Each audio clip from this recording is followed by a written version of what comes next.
이스라엘의 족장들은 자녀들에게 굉장히 큰 축복권을 갖고 있었습니다. 우리가 야곱 시리를 통해서 잘 알 수 있는 것처럼 야곱이 축복을 내릴 때 이삭이 야곱에게 축복하잖아요. 에서에게 아니라 야곱에게. 그리고 야곱이 나중에 그의 12지파에게 축복을 하죠. 또 므낫세와 에브라임에 대해서는 갑자기 야곱이 손을 어긋맞춰 머리에 손을 얹으면서 운명이 바뀌어버리는 거죠. 여러분, 이 가정에 아버지가 가지는 영적 권위 중에 하나는 축복권이에요. 여러분, 부모가 자녀에게 축복을 흘려보내는 통로로 하나님이 삼으셨다는 것. 부모로부터 자녀가 받을 수 있는 것은 그 부모로부터 영적인 축복이 흘러가는 것. 자, 그 중에 가장 부모가 자녀에게 물려줄 최고의 축복이 있다면 뭘까요, 여러분? 부모가 믿는, 부모가 알고 있는 그 하나님을 이 자녀가 그대로 물려받는 것. 믿음을 물려받는 것. 구원의 복을 물려받는 것. 하나님을 아는 지식을 물려받는 것. 여러분, 부모가 예수를 믿고 하나님을 믿는 것 때문에 그 집안에 내가 그 부모에게, 신앙의 부모에게 태어나 나도 모르게 자연스럽게 그 부모를 통하여 예수를 알게 되고 하나님을 믿게 되었다는 것처럼 그 부모로부터 받을 축복은 더 큰 것이 없는 거예요. 여러분, 대단한 유산을 세상에 안 물려줘도 최고의 유산은 예수 믿게 하는 거죠. 믿음이 계승되는 거예요. 그게 복 중에 복인 줄로 믿습니다. 여러분, 이거 놓치지 마셔야 돼요. 이거 놓치지 말아야 돼요. 뭘 줘서 유산이 어떤 게 복이 되겠습니까, 여러분? 그 구원의 복, 예수를 믿는 이 복을 주지 않으면 그 복을 부모로부터 믿게 되는 것, 부모로부터 하나님을 알게 되는 것. 이것이 최고의 유산이고 최고의 축복이고 최고의 선물인 것입니다. 자, 부모가 자녀를 위해 마음껏 축복을 해주는 인생이 되는 건 복된 일입니다. 여러분, 부모가 누구에게 축복을 해주기를 원합니까? 막 축복을 쏟아붓고 싶은 자녀가 누구예요? 공경하는 부모 아니겠어요, 여러분? 부모를 공경해주는 그 자녀를, 하나님, 제가 나를 위해서 너무 수고하고 너무 애쓰네요. 축복해주세요. 그 부모의 기도가 대단한 거예요, 여러분. 근데 막 속 썩이고 말 안 듣고 그러면 저 빌어먹을 막 입에서 막 험담이 나고 욕이 나오면 어떡해요? 여러분, 그 부모의 말은 무서운 거예요, 여러분. 그 말에 능력이 있어요. 무엇보다도 중요한 것은 자녀가 부모로부터 선한 영향을 받는 것입니다. 이게 자자손손 복이 물려가는 거죠. 그러니까 여러분, 혹시 과거에 부모로부터 좋지 않은 영향을 받고 좋지 않은 그런 사건과 그런 것들을 통하여 상처로 살아가고 있는 분들이 있다면 복음 안에서 그걸 해결하는 시간을 가져야 합니다. 뭔가 부모와 나와의 관계가 막혀 있다면 그걸 풀어야 돼요. 복음 안에서 용서하는 것. 이미 부모가 돌아가셨다고 해도 부모를 깊이 용서하는 과정이 필요해요. 우리 한국 가정 안에서는 부모와 자녀의 관계, 특별히 아버지와 자녀 관계에 상처가 얼룩짐이 많아요. 그게 묶여있는 거예요. 묶여있는 거. 그 매듭이 안 풀어지면 다른 것들이 다 묶여있는 겁니다. 나와의 관계뿐으로 끝나는 게 아니라, 부모와 나와의 관계가 해결되지 않으면 나와 부모와의 관계로 끝나는 게 아니라 그게 과거의 사건이 아니라 오늘 현재의 사건에 내 삶에 영향을 미치고, 그것뿐만 아니라 내 자녀에게도 선뿌리들이 흘러가는 거예요. 선물이 흘러가는 거예요. 자녀 세대까지 영향을 미치는 겁니다. 그러므로 복음 안에서 하나님이 나를 용서하시고 사랑해 주셨던 그 은혜를 이제 그 아버지, 부모와의 관계 속에 해결해야 된다는 거예요. 아주 아슬한 과거라 해도 그게 과거로 끝난 게 아니에요. 끊임없이 내 삶에 어떤 영향을 미치고 있고 악순환이 연속되고 부모를 용서하지 못하고 미움과 정오가 내 심령에 사로잡고 있으면 내 삶을 계속 어렵게 만드는 악순환의 연속이 된다는 거예요. 아무리 안 좋은 부모를 할지라도 복음 안에서 선으로 악을 이기는, 복음 안에서 용서와 사랑을 경험해야 그 과거의 상처로부터 새롭게 회복이 되는 은혜를 얻게 되는 거예요. 그러면 그 부모를 존경하고 공경하고 사랑해야 그 부모로부터 가지고 있는 좋은 것들이 보여지기 시작하고, 그 좋은 영향력들이 내 삶 속에 흘러올 때 그 부모의 축복뿐만 아니라 그 부모가 가지고 있는 자산까지 내가 누리게 되는 은혜를 얻게 되는 것입니다. 저희 가정도 불교에서 기독교로 개종하는 과정 속에서 뭐 집안이 뭐 뒤집어지고 몇 번 뒤집어진 사건들이 많이 있어요. 큰 사건들이 많았어요. 그러니까 뭐 사실 뭐 이게 가족들이 뭐 다 뭐 사실 어려움이 많았던 거예요. 어려움이 많았던 거예요. 뭐 경제적으로 찢어지게 힘드니까 뭐 공납금을 제대로 내본 적이 있나 뭐 어려웠어요. 근데 은혜를 입고 복음 안에 들어오니까 다 그게 이해가 되고 충분히 이해가 되고 용서가 되고 사랑이 일어나고 존경하게 되고 안 좋았던 감정과 기억들이 다 사라져버리고 새로운 관점으로 모든 것을 바라보게 되니까 놀라운 변화가 일어난 거예요. 복음이 들어오니까 예수 그리스도가 우리 가정에 들어오니까 그것이 모든 걸 재해석시키면서 새로운 관점으로 바라보면서 서로 이해하고 용서하고 하나가 되는, 다 풀려나 버린 거죠. 가끔 뭐 어디 가면 어떤 세미나나 이런 뭐 상처 치유 이런 세미나에는 가면 부모에게 받았던 상처를 얘기하라 막 그런 것들이 있더라고요. 뭐 무슨 아버지 학교나 이런 데 가면 그런 거 많이 해요. 이게 복음 안에 들어가니까요, 생각이 나는 게 없는 거. 네, 생각이 나는 게 회복이 되는 것입니다. 여러분, 부모와의 관계가 좋은 관계가 이루어질 때 그 관계를 통하여 하나님이 복을 주신다는 거예요. 그 부모를 통하여 주시는 축복이 있다는 거예요. 부모가 주는 그 애정 깊은 축복이 그대로 이루어지는. 여러분, 야곱의 축복은 예언이에요. 그 축복은 그냥 이루어진 게 아니라 그냥 말이 아니고 기도가 아니고 현실이 되는 거예요. 그게 우리는 창세기에서 확인할 수가 있는 것입니다. 세 번째로는 삶의 기본기가 축복된 삶으로 이끄는데요. 부모 공경을 하면 복을 주신다고 해서 우리가 뭐 복을 받으려고 뭐 부모 공경을 하기보다 부모 공경을 하는 그 태도 자체가 복을 가져오는 통로가 되는 것입니다. 여러분, 부모 공경 잘하면 기본기가 되어 있는 겁니다. 부모 공경을 하는 일을 통하여서 인간관계를 맺어가는 법을 익혀가는 데 매우 중요한 요소가 됩니다. 저는 이걸 많이 봅니다. 사람들과의 관계 속에. 참 좋은 훈련이 되어 있구나. 좋은 경험을 했구나. 그게 뭐예요? 백그라운드, 가정의 백그라운드. 부모와의 관계 속에서 가장 기본적인 인간관계를 맺어가는 법을 레슨한 거란 말이죠. 사회에서 나가서 좋은 인간관계를 맺기 이전에 아무리 책을 읽고 뭐 인간관계 기술을 터득하고 뭐 처세술을 수백 권 읽어도 부모와의 관계 속에 기본적인 훈련을 삶 속에서 경험하지 못하면 나도 모르게 안 되게 돼 있는 거예요. 가장 기본적인 거는. 여러분, 부모에게 순종하는 마음을 가진 사람들은 권위자에 대한 상처가 없기 때문에 권위를 가진 사람들과 참 편안하게 아름다운 관계를 맺을 줄 알아요. 근데 여러분, 이게 쉬운 것 같아도 쉬운 게 아닙니다. 특별히 한국의 남성들 가운데는 아버지와의 권위와 굉장히 많은 마찰과 어려움들이 있었고 억압적이고 굉장히 무뚝뚝하고 무서운 아버지의 개념들이 많았어요. 그 권위와 편안한 관계와 대화를 하는 경험이 없었어요.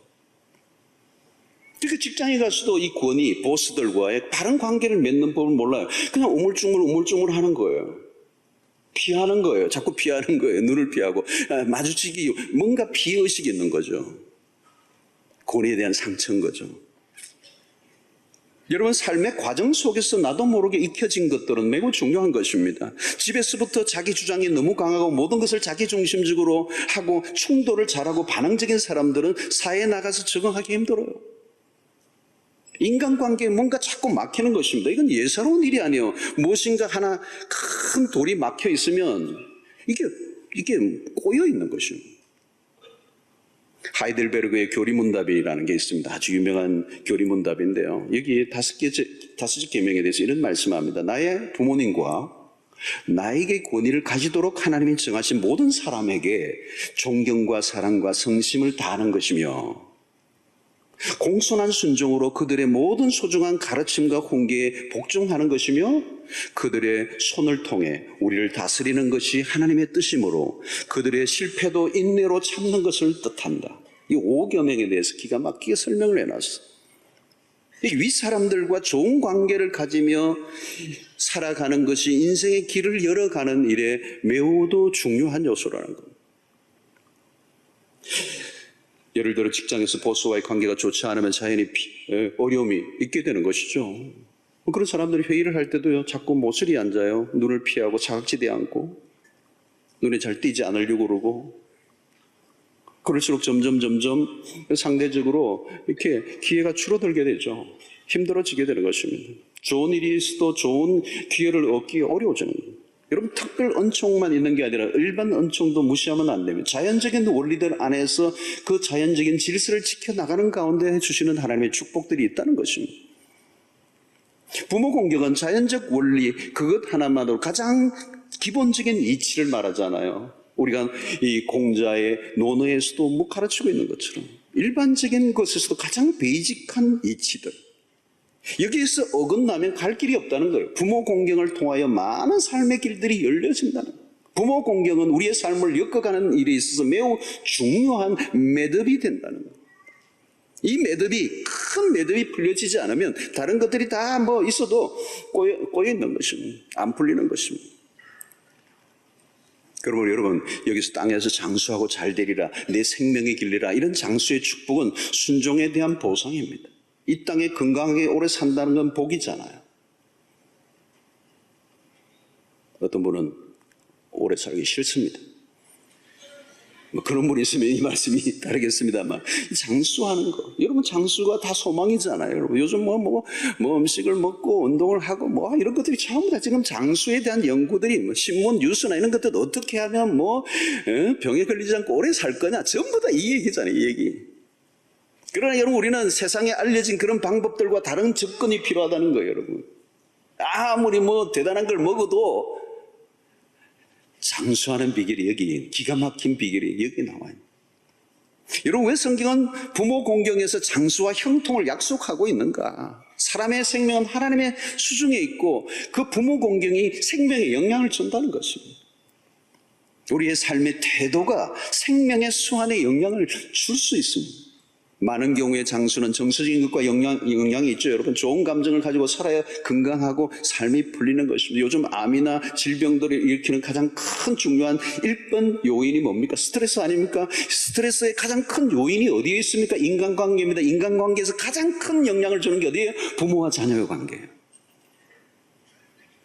부모와 자녀와의 관계를 잘 맺고 있으면 그냥 편안한 겁니다. 마음의 평안이 오는 거예요. 근데 이게 꼬여 있으면 이게 풀리지가 않는 거예요, 여러분. 여러분, 우리의 삶의 기쁨이 어디로 오는 것입니까? 부모 공경이라는 말씀이 바로 그런 거죠. 부모 공경을 하지 않으면 이상하게도 마음이 눌리는 거예요. 걸리는 거예요. 눌림이 있고 묶여 있는 것, 뭔가 자유함이 없고 평강이 없는 거예요. 제가 호주에서 목회를 할 때 어떤 한 교인이 얼굴이 어두워요, 평소에. 그런데 이런 부모와의 관계, 용서의 메시지를, 아마 제가 알기로는 용서에 대한 메시지를 했는데 부모가 딱 걸린 것 같아요. 메시지를 들으니까. 이번에 알고 보니까 나중에 상담을 왔는데 얘기를 들어보니까 10여 년 전에 이민을 왔는데 이민 온 이유가 아버지와의 관계 때문에 너무 이렇게 원수가 돼 있는 거예요. 그래서 아버지가 보기 싫어서 이민 온 거예요. 이민 온 이유가 부모를 떠난 거예요. 그리고 10여 년 동안 한 번도 통화조차 해본 적이 없는 거예요. 그는 아버지와 연을 끊고 싶었겠죠. 나 아버지 없다. 근데 여러분, 그게 가능해집니까? 마음으로는 자기가 끊었다고 생각할지 모르지만 끊어지는 게 연입니까? 부모와 자녀 간에? 안 끊어진 거예요. 왜 얼굴이 어두워요? 끊었는데? 이제 자유롭게 혼자 살면 되는데? 안 되는 거잖아요, 여러분. 부모와 자녀의 연을 어떻게 끊어요? 호적을 옮겨도 안 끊어지는 거거든요. 그러니까 뭘 해도 자꾸 눌리는 거잖아요. 불편한 거죠, 불편한 거. 누가 또 뭐 가족들이 막 또 부모와 이렇게 막 하는 것만 봐도 뭔가 기분이 언짢은 거예요. 말씀을 봐도 뭔가 걸리는 거예요. 용서, 사랑 얘기를 하는데 걸리는 거예요. 그러니까 큰 맷돌로 하나를 자기를 딱 짓누르고 있는 것과 똑같은 거예요. 끊을래야 끊을 수 없는 연을 자기 스스로 뭐 어떤 사건과 아픔들이 있었는지 알 수는 없지만 그것을 자기의 힘으로 끊으려고 하는데 끊어지나요? 안 끊어지는. 그러니까 눌려있고 뭔가 부담스럽고 편안하지가 않고 기쁨이 없고 마침내 나중에 저와 상담하고 난 다음에 그가 부모님과 통화하기로 결정하고 용서를 구하는 화해의 일들을 하기로 결단한 것을 제가 보았습니다. 여러분, 부모에 대한 미움과 분노의 감정으로 가지고 살아가는 사람들이 있습니다. 도무지 용서할 수 없고 그것이 오랫동안 우리의 삶에 묻혀 있을 때 여러분 그것이 삶을 얼마나 파괴하는지 모릅니다. 부모로부터 깊은 상처를 입을 수 있습니다. 실제로 가장 많은 상처는 부모로부터 받는 게 사실이에요. 상처를 받았다 해도 복음 안에서 그것을 용서하는 과정을 겪지 않으면 명을 단축하는 일이라는 거예요. 명을 단축하는 거예요. 여러분, 용서하지 않고 특별히 가장 가까워야 할 부모와 자녀의 관계가 꼬여있고 이것이 해결되지 않으면 명을 단축하는 일이라는 거예요. 그래서 여러분, 하나님이 그런 게 오래 살고 싶냐? 해결해라는 거예요. 용서라는 하나님의 명령은 일반적으로 많은 경우에 상대를 위한 것이기보다 용서를 베푸는 당사자를 위해서 필요한 거예요. 여러분, 그 사람을 위해서 용서해 주는 게 아니에요. 사실은 나를 위해서 용서해 줘야 되는 거예요. 부모를 기쁘게 함으로 부모만 기쁜 게 아니에요. 그 기쁨을 통하여 내가 더 기뻐하는 거예요. 이 은혜의 기쁨의 이 시너지. 여러분, 언제 스트레스를 가장 많이 받습니까? 권위자와의 관계 아닙니까? 권위자와의 관계가 깨어져 있으면 스트레스 가장 많아요. 권위자들과의 관계에 문제가 있으면 정서적으로 안정감을 얻기 힘듭니다. 두려움과 불안과 염려가 사라져버리고 염려에 사로잡히고 평강을 잃어버리는 것이죠. 직장에 가는데 사장과 꼬여 있으면 어떻게 되겠어요? 여러분, 어떻게 신앙생활 합니까? 살 수가 없어요. 계속 눌리는 것입니다. 좋지 않은 감정이 나를 사로잡으니까 결국 내 삶을 파괴할 수밖에 없는 것입니다. 부모와의 관계가 꼬여있으면 삶의 질이 떨어질 수밖에 없어요. 무엇인가 어긋나 있는 것입니다. 톱니바퀴가 뭐 하나 빗나가서 어긋나서 돌아가다 보면 결국 망가뜨리는 것과 똑같은 것입니다. 여러분, 질병도 합병증이 무서운 것 같이 삶의 문제가 하나로만 끝나는 게 아닙니다. 부모 공경이라는 것은 이건 굉장히 귀중한 우리의 삶의 과정 속에서 우리의 모든 영역이 얽혀져 있는 핵심되는 원리 중에 하나인 것입니다. 그러므로 여러분, 부모 공경의 과정을 통하여 하나님은 우리를 훈련시키기를 원하시는 거예요. 어떤 경우에는 매우 힘든 부모와의 관계 속에 있는 분들이 있을지 모르겠어요. 그러나 그 부모님과의 관계를 통하여 하나님은 우리를 훈련시키기를 원하시는 거예요. 우리의 인격을 다듬어가기를 원하십니다.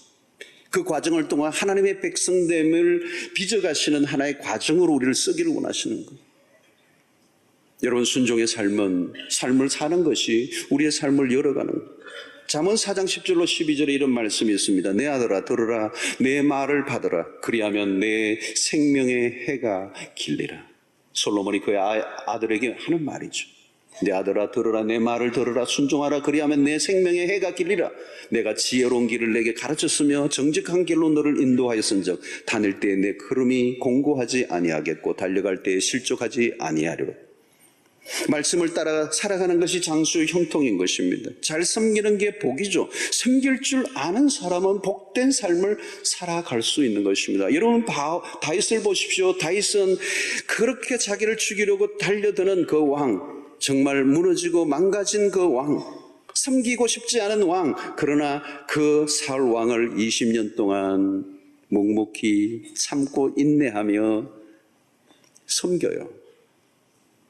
하나님께서 그 다윗의 인생을 이끌어 주시잖아요. 그러나 그 아들 압살롬은 어떻게 해요? 여러분, 그 압살롬은 아버지를 반역하잖아요. 결국 그는 단명합니다. 아주 단명. 젊은 날에, 푸르고 푸른 젊은 날에 안타깝게 압살 놈이 되었어요. 여러분, 얼마나 안타까운 일이에요. 여러분, 요셉을 보십시오. 구약의 요셉은 형제와 아버지를 잘 섬겼어요. 형들을 미워하지 않았어요. 얼마든지 악감정으로 대할 수 있음에도 불구하고 그런 성공의 자리에 있었을 때 오히려 그를 핍박했던 형들을 끌어안았어요. 그리고 아버지를 끌어안아요. 섬겨요. 마지막까지 기가 막히게 섬깁니다. 창세기의 마지막은 요셉의 그 아버지에 대한 기가 막힌 마지막까지 그의 말씀에 순종하는 모습을 보여요. 그래서 우리는 요셉을 통하여 형통이 무엇인가를 대표적으로 드러낸 인물이 요셉이에요. 그는 섬기는 줄 아는 자, 그의 형제와 아버지를 기가 막히게 섬긴 자였어요. 여러분, 제자들 가운데 가장 장수한 제자가 누군지 아세요? 사도 요한입니다. 눈여겨보아야 할 부분은 주님이 십자가에 매달려 계실 때 우리 예수님도 그 십자가의 극한 고통 속에서도 십자가 아래 그 어머니, 육신의 어머니 마리아를 제자인 요한에게 부탁하며 내 어머니라. 우리 예수님도 효도하신 분이시죠. 그처럼 고통의 한가운데서도 육신의 어머니를 기억하고 있는, 그리고 부탁하고 있는 예수 그리스도. 그리고 그 스승의 그 말씀의 일평생 마지막까지 이 사도 요한은 그 육신의 그 예수님의 어머니를 모셔요. 자기의 친어머니가 아니지만 자기의 어머니처럼 모십니다. 어쩌면 이것은 공동체의 의미를 우리에게 부여해요. 내 육신의 부모님뿐만 아니라 우리의 공동체 안에 우리 땅 가운데 우리의 어르신들, 연세 드신 분들을 공경하는 그 문화가 있다면 하나님이 우리 사회 전체를 축복해 주실 거예요. 여러분, 오늘 온전한 부모 공경 을 하는 가정들이 얼마나 복을 받고 사는가를 교회사 속에서도 많이 볼 수가 있어요. 미국의 유명한 조나단 에드워드 같은 목사님의 가정이 그런 가정, 기가 막힌 그 복을 그 가정이 대대로 물려주는 통계치로도 나와 있어요. 여러분, 순종은 축복이 됩니다. 성경의 가장 기본적이고 핵심적인 원리, 그 순종이 축복이 되는데 그 순종이 어디로부터? 바로 부모와의 관계 속에서 우리가 레슨해야 되고 훈련되어져야 된다는 것. 순종은 쉽지 않지만 하나님이 주시는 은혜의 힘으로 본성을 끊고 순종하는 삶을 살 때 하나님 우리를 축복해 주실 줄로 믿습니다. 결론적으로 우리는 순종하며 복을 주신다고 약속하시기 때문에 부모를 공경하는 사람들이 아니에요. 좋은 결과는 분명하지만 그것 자체가 우리의 행동의 이유는 아닙니다. 하나님의 말씀을 따라 순종하다 보니 그런 좋은 결과가 자연스럽게 우리에게 찾아오는 것이에요. 때로는 현실이 말씀대로 돌아가지 않아 보일 때도 있습니다. 여러분, 요즘과 같이 어려운 시대, 사실 이제 고령화 되어져 가니까 자녀들의 입장에서는 섬겨야 될 기간이 더 많아지는 것. 그리고 현실은 녹록지가 않아요. 자녀 하나 키우는 게 보통 일도 아니에요. 이 딜레마가 있는 거죠. 긴장감이 있는 거예요. 저도 이 부모 공경에 3주 동안 설교하는데 긴장감이 있는 거. 그래서 어떤 때는 너무 힘들어가지고 한 주만 하고 끝낼까 하다가 또 설교하는데 아멘도 그렇게 많이 나오는 것 같지도 않고, 이 부모 공경에 대한 심각한 긴장감이 부부 간에도 있잖아요, 여러분. 예. 명절 이후에 가정에 별거 없으신지요?